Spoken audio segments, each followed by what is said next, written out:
History. Two of the most famous created the study of these processes so they could contribute in the area that studies the microorganisms.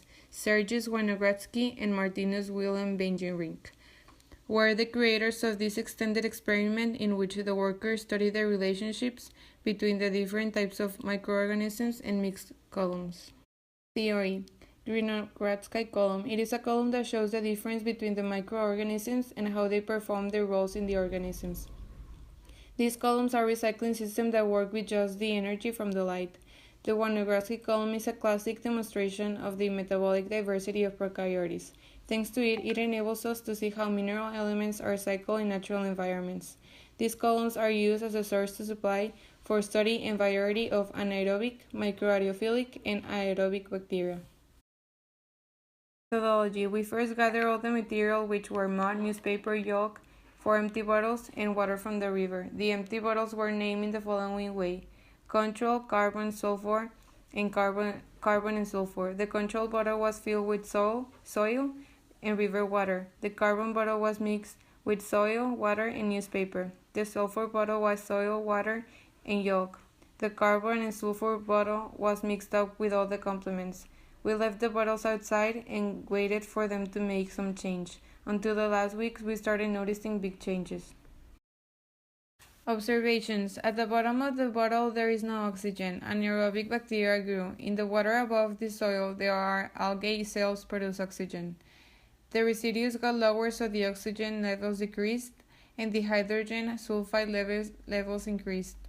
Different bacteria grew at the different oxygen and hydrogen levels. These different bacteria are of different colors, causing a greater variety of color in the column. Changes. On the top of one column, it exhibited a very strong sulfurous substance. It started to appear some reddish layer, which separated from the mud. In another column, on the top of it, we noticed a green layer that had carbon components. The water mass separated from the mud, but still it wasn't completely clean. In another column, microorganisms started growing, such as mold. As the weeks passed, the layers were separated from each other and the colors became clearer. Microorganisms. In the sulfur column, the microorganism that grew was Beiota, which is a sulfur oxidizing bacteria. This was a result of an anaerobic bacteria that grew on the column. In the carbon column, some green and purplish grew on the top of the column. The white bacteria that grew on the top of it are sulfur oxidizers that also shows the difference between aerobic and anaerobic zones. This column, which was a combination of two components, shows some aerobic organisms in the water and on top of the mud. At the bottom of the column, we can see a layer of filamentous cyanobacteria.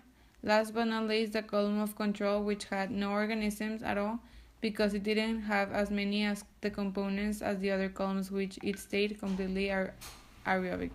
Conclusion. A Winogradsky column, it is a model of isolated organisms from nature. This simple laboratory demonstration shows how different the microorganisms perform their role, and also shows how much they have grown. Our objective was to see how the microorganisms react and keep on the following results each week. At the end of the project, we must see how much the microorganisms had changed and what reaction had they made. We couldn't believe the changes that it showed. We can conclude with this experiment that there are thousands of microorganisms that we can find on our daily life, but we need to open up our eyes to notice them. Also, that we don't need expensive stuff to prove one theory or to find new knowledge about scientific doubts. Now we know that there is a huge metabolic diversity of prokaryotes in the world.